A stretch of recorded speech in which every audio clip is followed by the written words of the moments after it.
Well, good morning once again, and thank you so much for watching UBC, and good morning, Uganda. Now, today we'll be looking at climate change, and most importantly, we'll be looking at change in the climate patterns and its effects.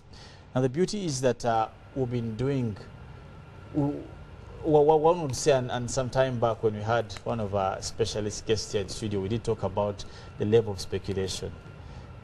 We did say some of the people are saying it's speculation or speculative. Others said no, it is actually actual, and here we are. But anyway, we'll be discussing all that in this interview now. Today in studio we are blessed to have a number of people.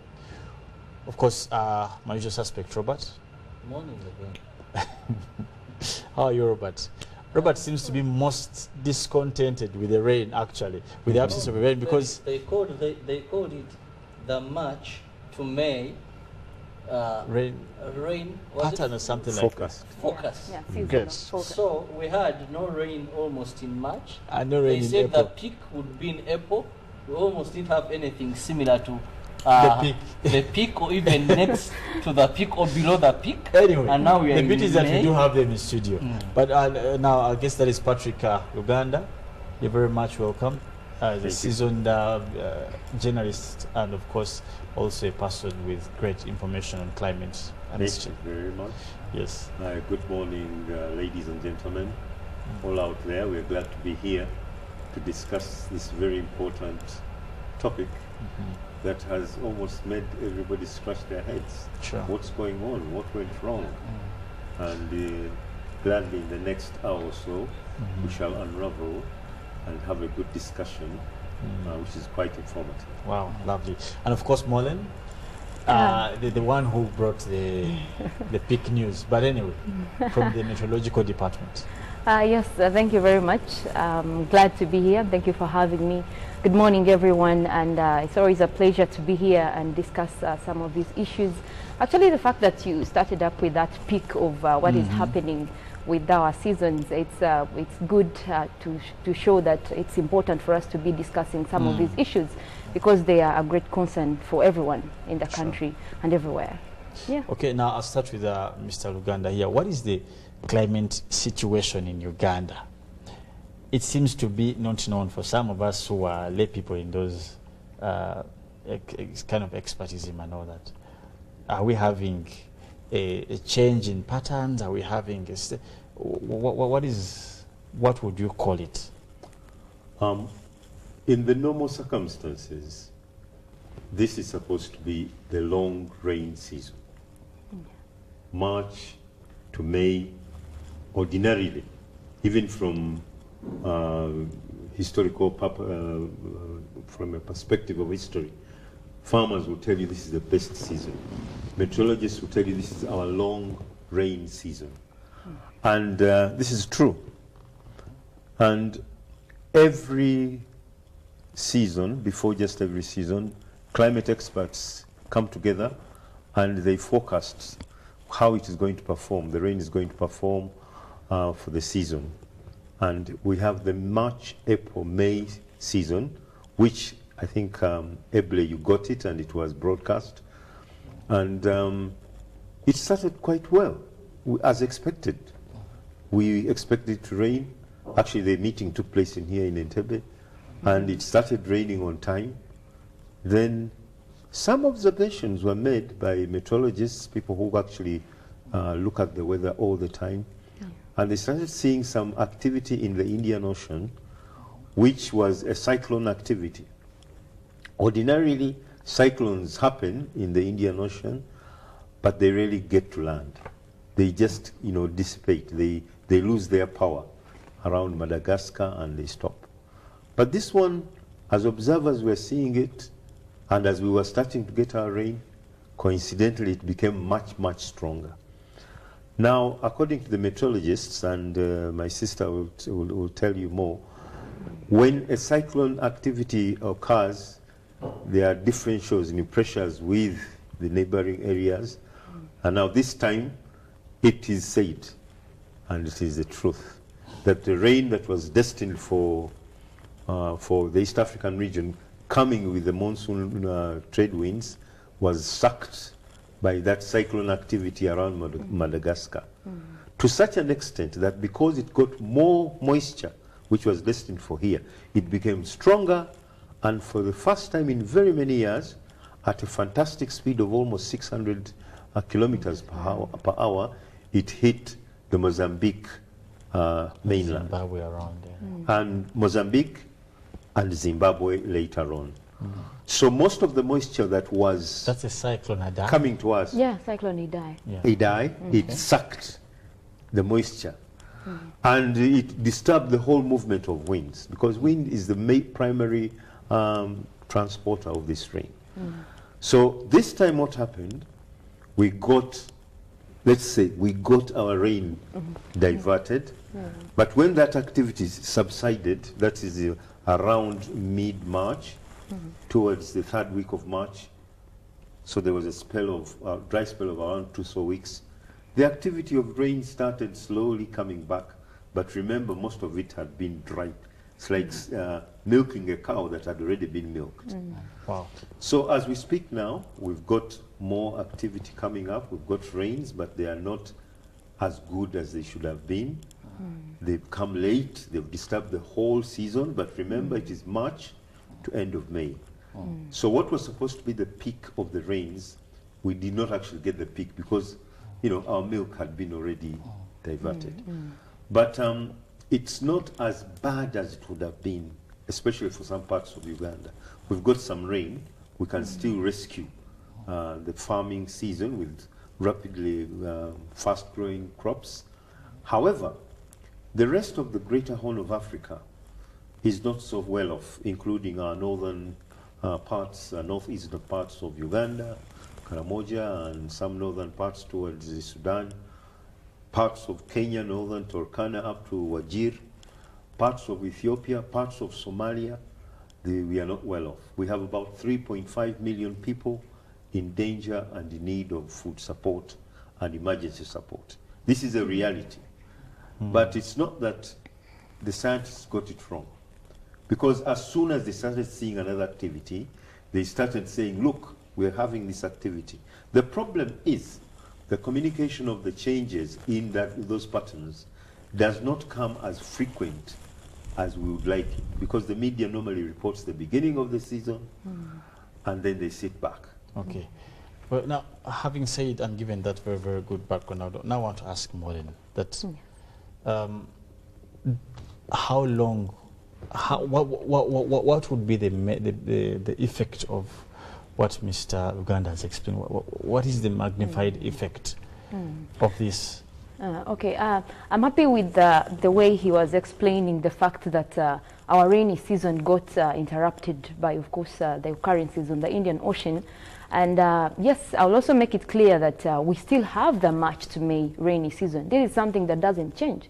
So even if there is a change in weather patterns, our rainy season won't change per se. To say that, okay, now, well, we did get a peak in April, that means maybe it's no longer a rainy season. It is still a rainy season. I mean a rainy season, although there is a variation, yeah? So you find that when we saw tropical cyclone Idai, of course, hitting Madagascar, Zimbabwe, and parts of Malawi, that was an effect to Uganda as well, because you find that all these winds that are supposed to bring us rains during this season are southeasterly winds coming from the Indian Ocean. So when there is a cyclone in the Indian Ocean, it's going to divert the winds there. And then we will remember also that a few weeks later after the cyclone, that is when another cyclone again hit, Cyclone Kenneth.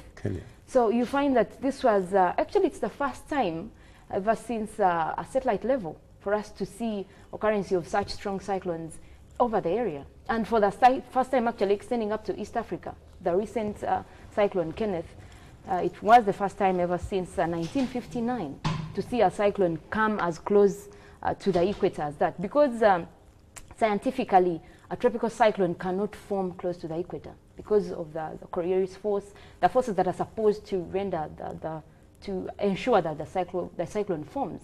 So the fact that we are close to the equator, it shouldn't, physically, according to the laws of physics, it can't form there. But for it to get to the magnitude that close, it goes to show you how that much physics is wrong. Yeah, no, not that physics is wrong. No. How much weather is changing, how much the patterns are changing. Well, it wouldn't come as far as Uganda or as far as close to the equator.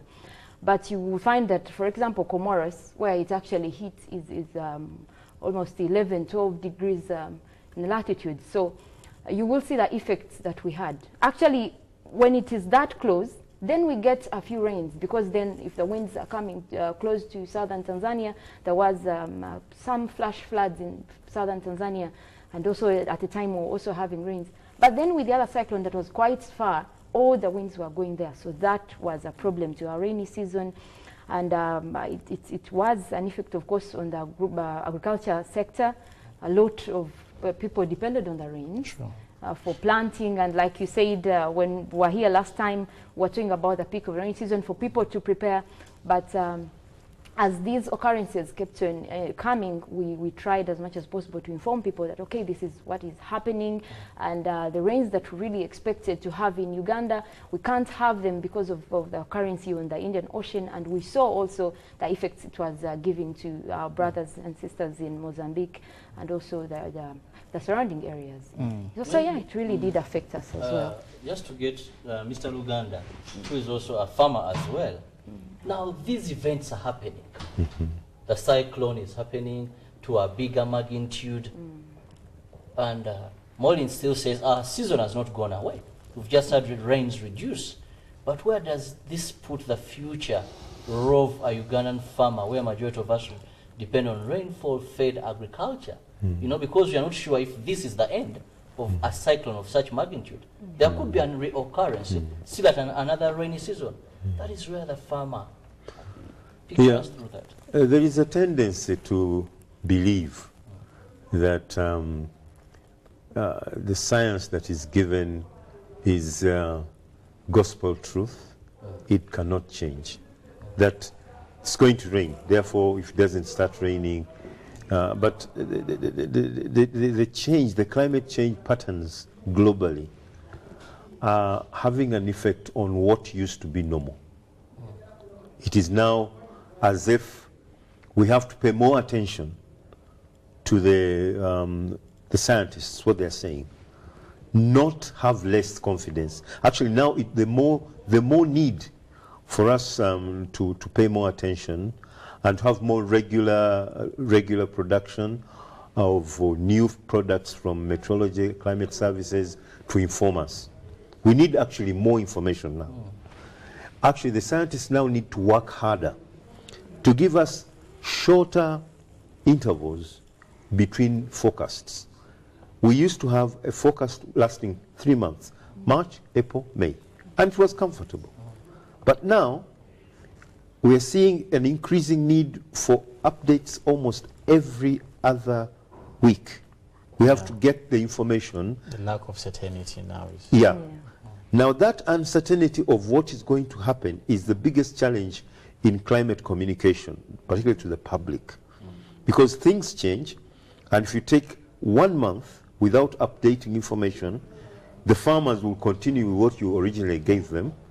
So the demand is now that communication between the scientists and the public, which is the intermediary media, civil society, the government and everybody, we need to pay more attention to that information going out. Because climate information decays very fast, ordinarily.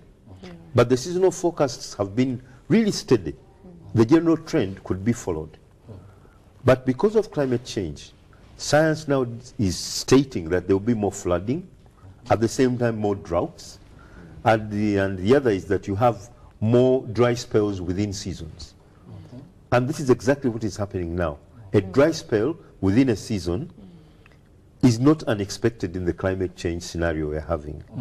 So what the climate change primarily states, and this is to actually to put a stamp that actually climate change is happening.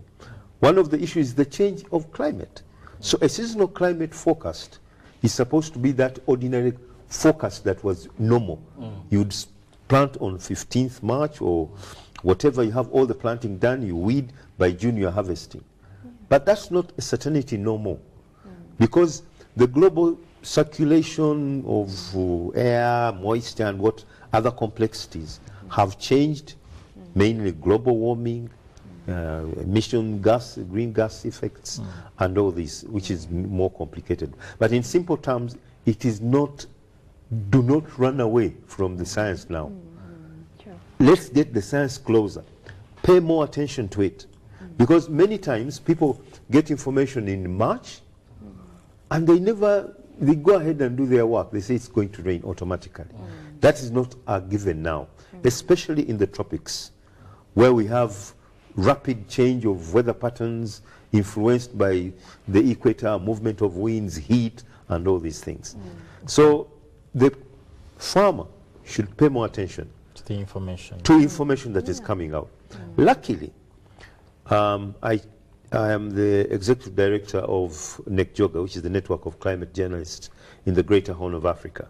We are handling 11 countries, but particularly now we are concentrating on giving capacity to media, both formal media in the media like UBC and what have you, plus communicators within the meteorological services and climate-related institutions, including universities. We are trying to bring all of us together, put our heads together to do what is called co-production, in that the product that goes out is no longer a monopoly of the scientists, but we have an input from other sectors, such that in the end, the media understands, and we're holding a workshop, a one-week workshop together with BBC Media Action. So it's a global attempt, and we are fortunate that we have even some people from your organization. Maybe Mr. Just a moment, Robert, before even you come to Mr. The question is that I've heard so much about the cyclone. In my opinion, a layman's opinion, and this is for you, Molen, that wouldn't you would think that this is where we have the meteorological department to foresee these things, to alert, because didn't you ever see this? And this even worries us as citizens, that maybe we shall have a time where we'll be hit like Mozambique if the meteorological guys are not on their feet to avert or to inform us. And didn't you ever see this coming? Actually, it's important that you brought that up, because I've also been getting a lot of those questions via social media for people worried about the occurrence of this and why we didn't see that coming. So what happens with the tropical cyclone is, of course, when we were giving out the seasonal forecast as a Greater Horn of Africa, there was abnormalities in the sea surface temperatures, of course, that we were seeing, but the trend keeps changing at any moment, and this comes back to what he was explaining about the variations in the sea surface temperatures that are responsible for the formation of these cyclones and many other, of course, factors. So what happens is, it starts, because a tropical cyclone doesn't just develop, it has stages, So it starts as a depression, and then to a tropical storm, and eventually a tropical cyclone. So where you start forecasting it is when it has now formed as a low pressure system, because basically it starts as a low pressure system over the Indian Ocean. So the signs would be there like a normal trend. You will see an increase in the surface temperatures, a lot of factors that are coming in of the likelihood for a tropical cyclone to form. But of course, it won't, you won't forecast it until the early stages have been identified. So you wouldn't forecast that. Of course, that is something that comes again with our changing variation in climate. And the best we can do is come up and give warnings, and because this is what saves the people actually, because immediately the warning is issued, then you start evacuating people. So lucky enough, I don't think that as Uganda we should be worried about a tropical cyclone hitting us. Really? Yeah, because the equator passes through Uganda, and you just said last time that it came so close. So close, the effects of the cyclone. To southern Tanzania. And if you can see, the southern Tanzania is really far away from the... Okay, what are the effects? Because perhaps viewers to understand what a cyclone is it like rain? Is it a storm? Is it like a tsunami? What? No, it's not a tsunami. A tsunami is again an earthquake that is coming in from the water Because you're talking body. about cyclone, maybe our viewer doesn't even know what it is or how it happens. I know. Again, yes. The water spout that we had. No. So with a cyclone, you find that it is a circular rotation of winds. Like it forms an eye, what we call an eye of the tropical cyclone. So this is where the winds are actually come at the eye, but then they are all coming to fill up that gap. So it's like a circular movement, yeah, of the winds across that area. So it is the winds of very high speeds.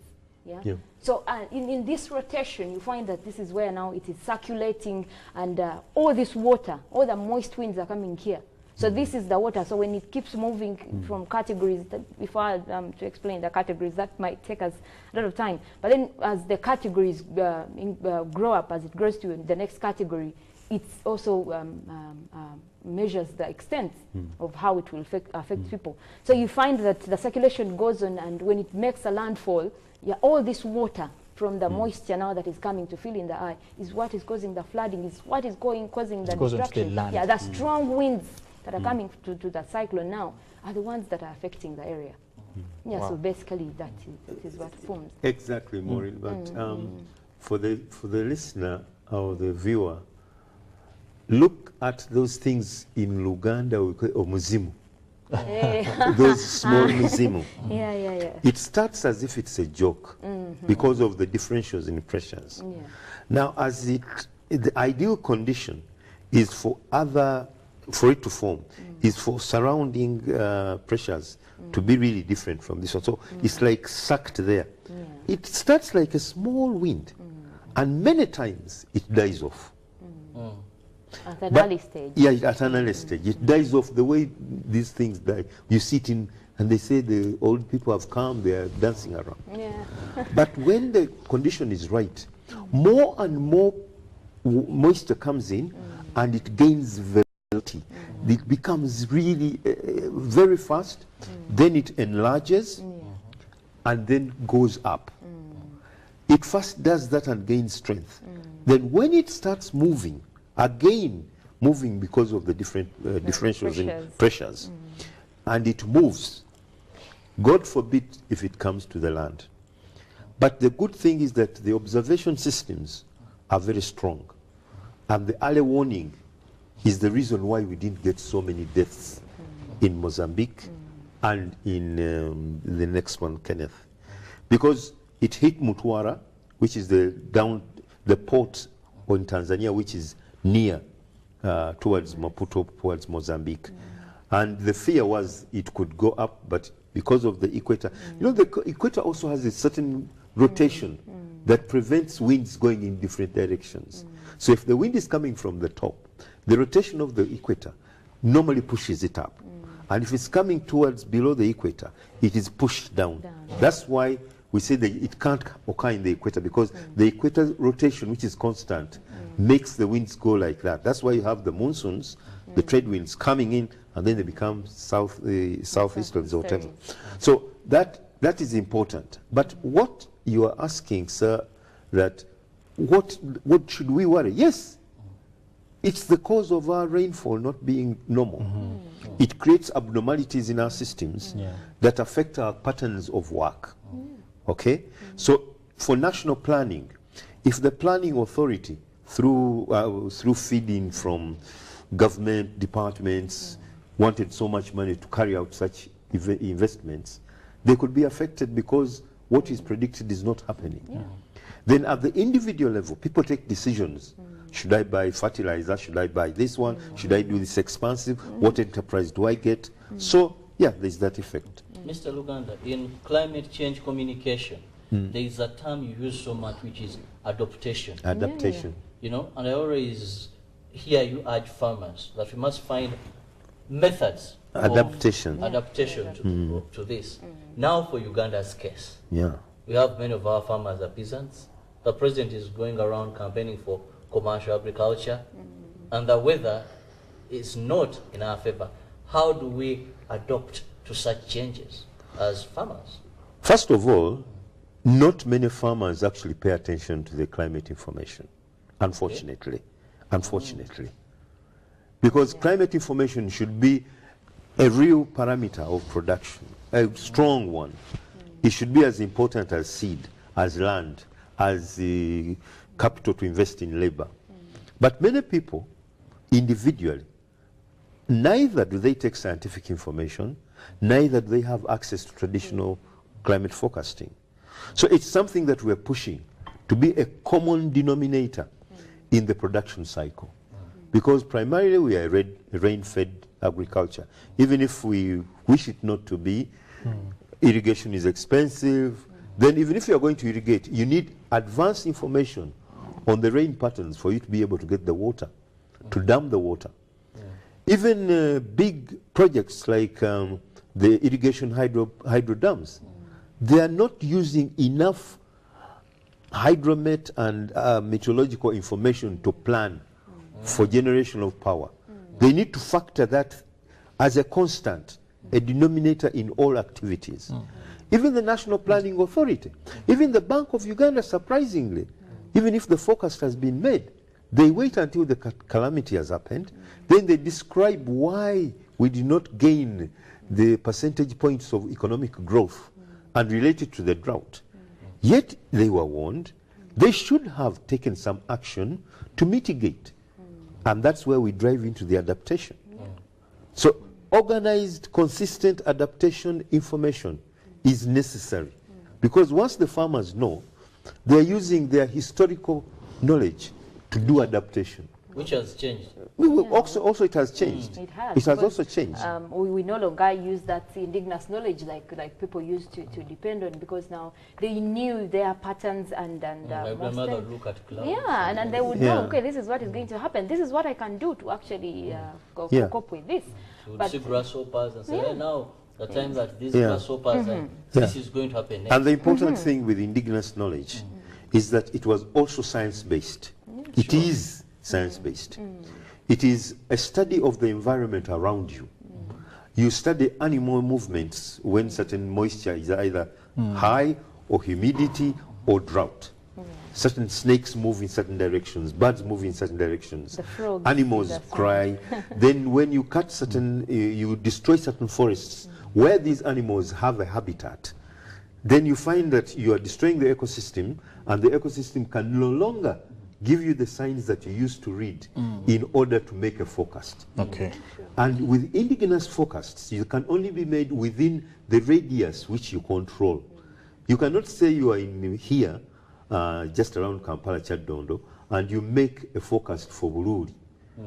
Because, no, you make for that because you look at the micro elements and make an indigenous forecast. Okay, now I just want to ask again, maybe I'll start with Molin and I'll come to you, Mr. That, so what is, do we have new patterns in climate? And again, and I think the adaptation bit will still come to Mr. Luganda. But again, do we have new patterns? And if they are there, to Mr. Luganda, how do we help societies adopt to this? Yeah, for sure, because now there has been variations in our seasons, there has been a change, and yes, that is why we talk about climate change. And one thing that I will put clear is that the best we can do as a very good plan is adaptation still, because you find that as a country that depends on agriculture, it's a big part of our economy, and agriculture is rain-fed. So we need adaptive measures. We need enough adaptive capacity. We need resources to help us adapt to the changing weather. Because you find that obviously we need to, like, for example, bring in diversification of our crops, yeah, to make sure we have crops that are that are resistant. Right, because now this is not something that we will control, and indeed climate scientists, all the projections that we have show us the same pattern of an increase in temperatures, an increase in emissions of greenhouse gases. So the effect is there. What we need to focus on right now is our adaptive measures, and of course the mitigation strategy as well. What would be some of these adaptive measures, for example, for the farmers? Yeah, the diversification of crops is also one of them. And then also to make sure we have varieties that are resistant to the climate changes. And of course also to the water resources, we need to have a plan to harvest some of the water in case we have it, so that farmers are able to irrigate. And also they need to have the information, the climate information, like Mr. Uganda was saying. When you have the information, at least you know when there will be any particular changes. So you know when you plant, at what time do I plant short growing crops, at what time do I plant the long growing crops, so that you're able to know when the irrigation plan can work for you. So those are some of the things that farmers should focus on right now. And also still we can't fail to mention that the governments and authorities that are responsible need to come in and support the farmers, give them the adaptive capacity that they need, give them the assets and resources they need to make sure that our agriculture sector is not compromised due to the changes in weather patterns, of course. Yeah. Well, okay. Yes, Mr. Luganda, climate change is an issue at global level. When we come back home to Uganda, do you think we've given it the due attention it needs? Have we factored it in our planning, in our priorities? We're in a country where we see forests giveaway for sugarcane planting, where we see charcoal burning, where we see our green belts are being given away to hotels, you know, to investors, industrialization. So we seem to be caught between the environment and building the economy. Yeah. So there, what is the way forward? How do you strike a balance? balance? How do you strike that balance? Have you appreciated There is a high level of ignorance, I'm sorry to say, within even policymakers, implementers, decision makers. Because, for example, let's take the issue of the forests. Some people think that when you cut down a forest and plant either soybean or sugarcane, you are at an advantage, because still the sugarcane will take the carbon, and it's completely wrong. These trees, why do they emphasize the trees? The trees are nature's, God's way in which carbon has been stored for hundreds and hundreds of years. Some of the forests you see are 100 years plus. And we know from P4, primary 4, not even S4, but primary 4 science, that the trees take our carbon dioxide and they give us oxygen. So that the cycle of life is okay. It is from those simple perspectives of ecosystems that we can understand what to do, even if you are very highly, you are a high decision making. So when you cut those forests, you deny the natural rejuvenation of fresh air, which is essential for life, to people and to other systems that need to balance. So when you you cut that tree, you are actually taking away carbon that may have been stored for 50 years. When you have a big tree, a mangrove tree or a muvule tree in your compound, your grandfather, your grandmother, your great-grandfather, when they sat under that tree, the carbon they breathed out through carbon dioxide was deposited in that tree. So that's when you have a balance. There's an equilibrium of what oxygen goes out and what carbon, and where to retain it. It is in trees, it is in coal, it is in oil. All these are the huge deposits of carbon. Now they have been exploited since the Industrial Revolution and released into the atmosphere in large amounts, triggering off the climate change. So when we who don't have oil have been cutting the trees, we have also been releasing. Now that we start the oil, that is a huge, huge deposit of carbon. Now, the green gas emissions that we talk about, nitrogen, methane, carbon, when they go up there, they increase the blanket effect. Already there was a natural blanket which only allowed so much out. So now, principally, when you understand that, then we can appreciate the science that when you do destroy these things. So some people don't understand why we should plant trees, including the farmers. Farmers don't know that that tree you are cutting also has a deposit of your grandfather's, release from his natural, whatever. So that is it. That's one thing you need knowledge, ignorance is so high. Very, very high. When they give out a climate forecast and they say the rains are going to start in March, April, May, finance should not release money for roads because you are going to get maybe 50% success rate. There will be so much water that it will be washed away, but finance will argue this is the time we've got the money and you have to spend it before the financial starts in June. So we have to get a win-win situation because we throw away 50% of what we deposit in some of these investments.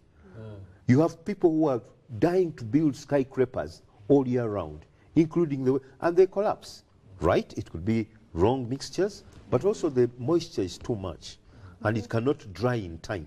All these are scientifically proven even by the engineers. So the ignorance that we have is high.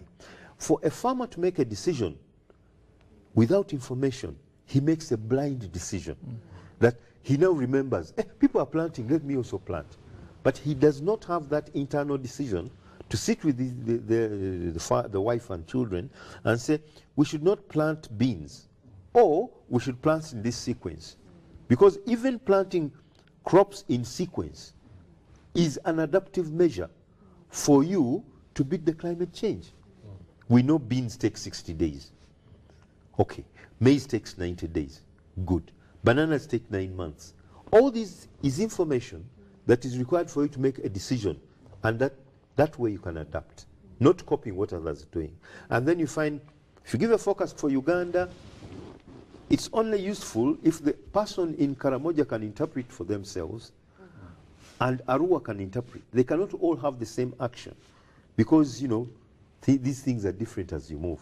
So there's a lot of things to do, but one thing, not ordering, educating people, making the ignorance levels lower by availing information that is in simple terms, because the science is in such big jargons.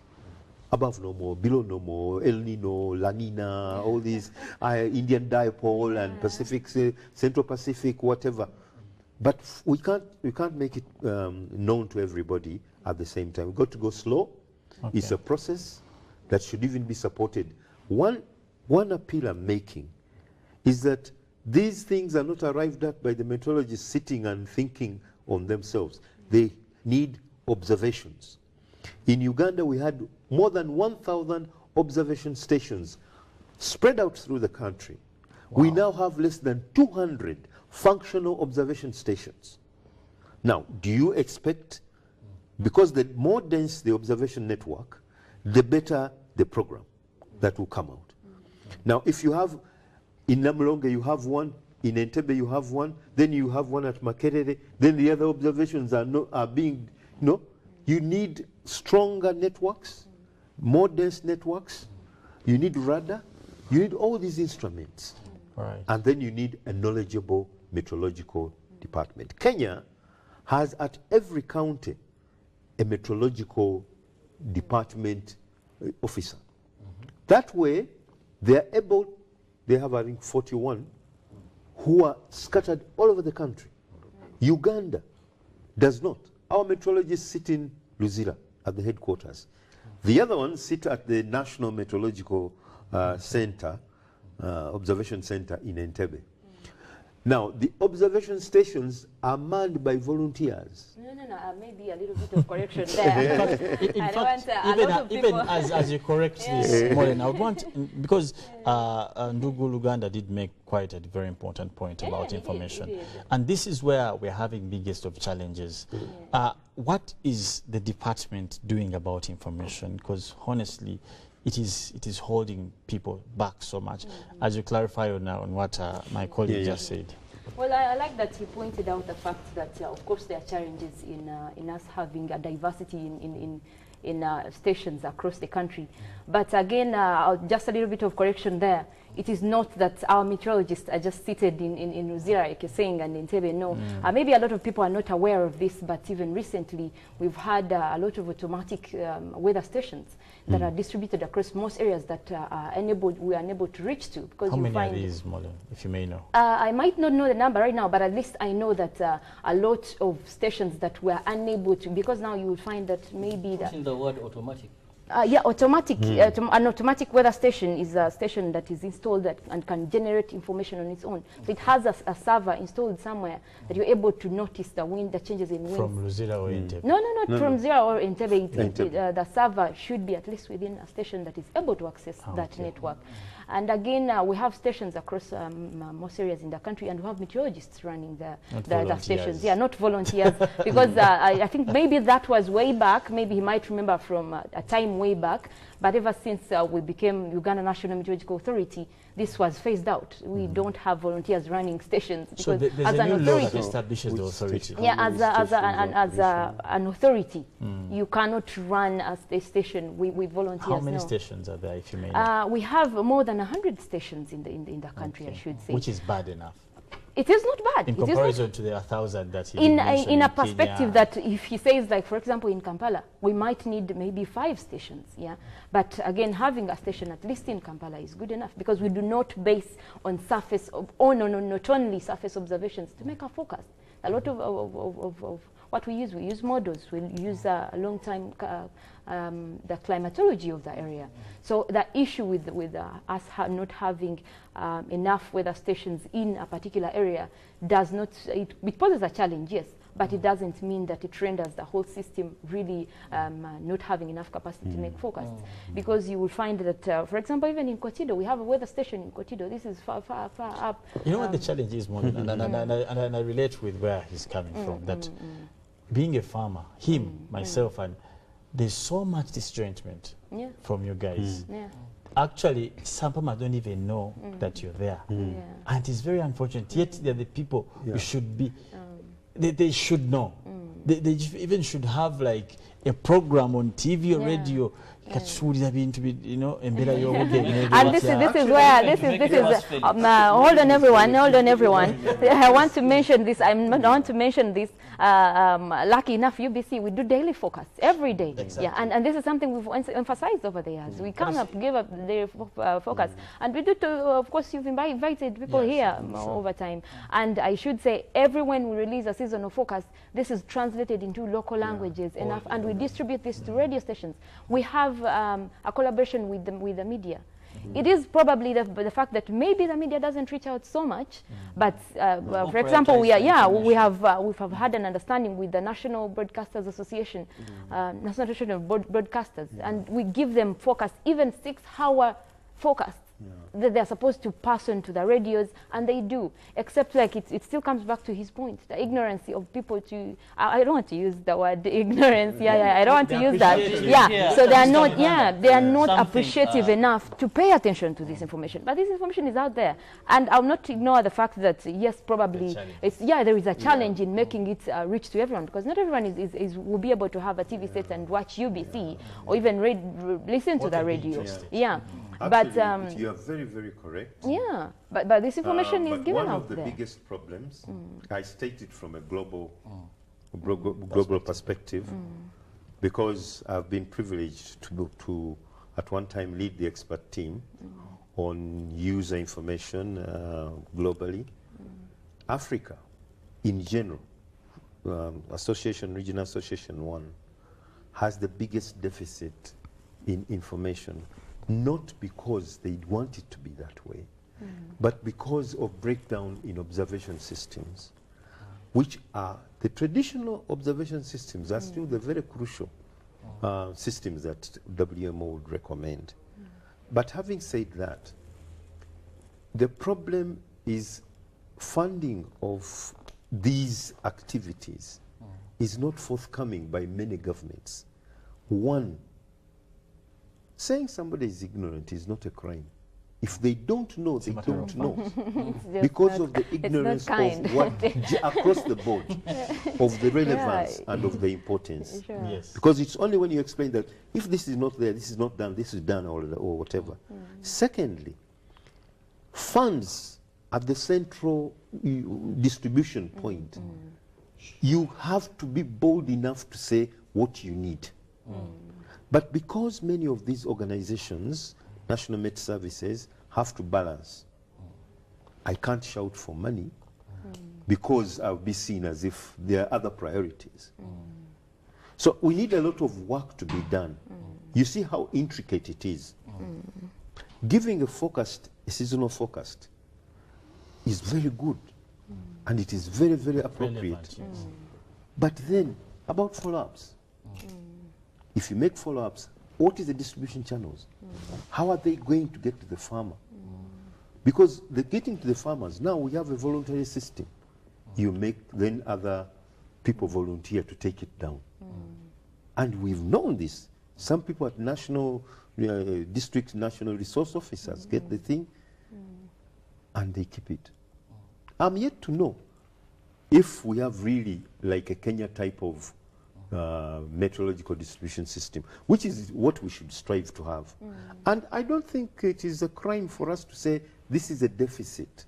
The more you try to defend that, no, we are doing well. The people who just to be clear, I didn't really say, oh, we're doing well. Oh, no, we don't need more weather stations. No, I said it is still a challenge, yes, because now, of course the other challenge this is where government comes in. Automatic weather stations. Automatic weather stations which have been installed, they always have a problem, a simple problem. They need data, the way you put up your phone and you charge. Internet. And that is a problem that has closed some automatic stations because of that. It is working, but replenishing the data for it to work. And all the other things, batteries. And again, also, I'm sorry to interrupt there. Again, also, you find that the automatic weather stations are actually some kind of backup, because, like, say, it's important for many observations to be made, even with the automatic. Because, like in Entebbe, where we have the National Meteorological Center, of course, which we should have, we have a manual weather station and an automatic weather station at the same time. So it is just for comparison of data and also as a backup, yeah? So you find that still manual observations are being made. But what I won't say is for us to say we do not have this information flowing across the country. But of course, we still have challenges. And UNMA is pushing for more of the funding, of course, from government to make sure we have enough weather stations. And this has been a challenge over time, ever since the authority started. And this is what I talked about, by the way, the last time we were here, when I said that when we were tackling issues of climate change and weather information, it should be on the political agenda. This is something that government should prioritize as well, make sure the National Meteorological Authority is given is well staffed, is well equipped to be able to make predictions and also to pass on the information. Because you will find that it will still be a challenge in the future, and especially now that we are talking about the changing patterns in weather. So when we talk about climate change is a global challenge, and we still need international cooperation. I'm happy that Uganda is party to the UNFCCC. And recently we had a COP in Poland, where Uganda always takes a delegation there. We have climate scientists that go, and UNIMA delegates also from UNIMA. And it is through these international collaborations that we're able to gain a balance. Because now there is not much that we can do, especially with the combustion of fossil fuels to the atmosphere as developing countries. But when we have these collaborations also, they help us boost our system to be able to at least deliver information to the public like we should, and also to make sure that people, because climate change will not affect only the agriculture sector. You find that the transport sector that we're talking about, people will start up bridges without doing even impact assessment, without knowing how the season, and then you find that eventually this part, they have constructed this bridge, and the next rainy season it's gone. They have not done impact assessment. They have not consulted with the responsible authorities. So with time, this becomes a problem. And I should say that we need this information flowing, and we need to be able to government needs to come in and also help with especially the acting at local level. But again, also for these big projects that are responsible for causing this, are there regulations? Are there policies being implemented to curb this? Okay. Now I'll just give.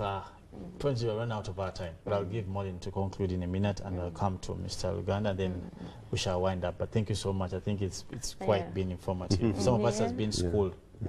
Yes, Maureen. Yeah, for sure. And I should say it's always nice to talk about issues concerning climate change. To me, as a climate change communicator, I always want to point out where we look at what Uganda can do opposed to, you know, the developed countries and what they are doing. You know, they have all these funds to make sure their adaptive capacity is really high.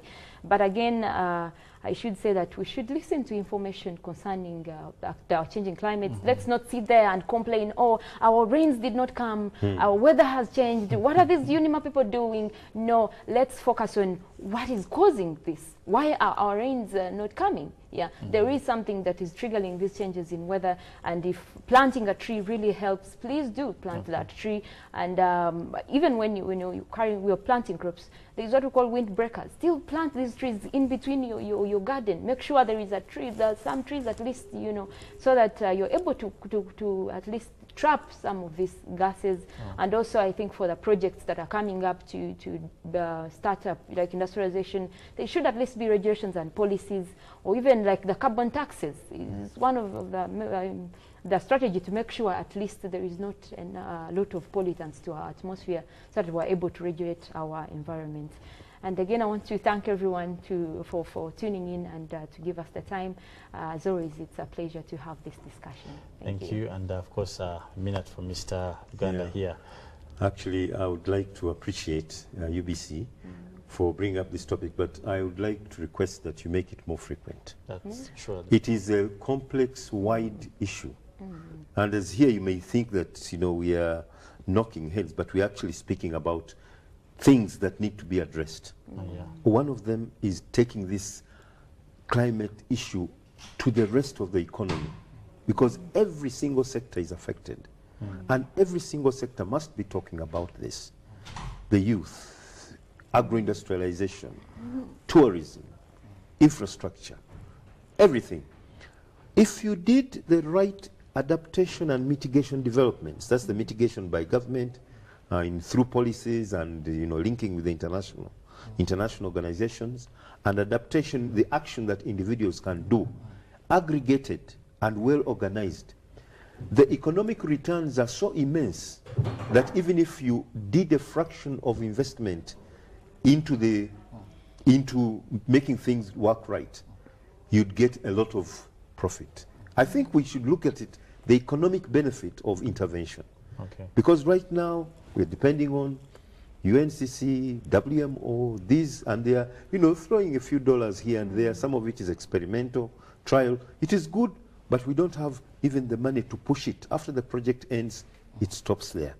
And then people look for other projects.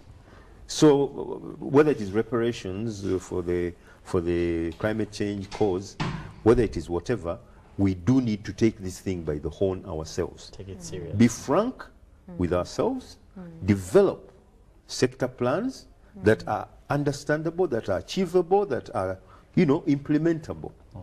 And that would be a great benefit. With the profit margin on our side, look at it as a business. If people didn't die, what benefit would we have? If people could work more hours, what is the economy going to develop?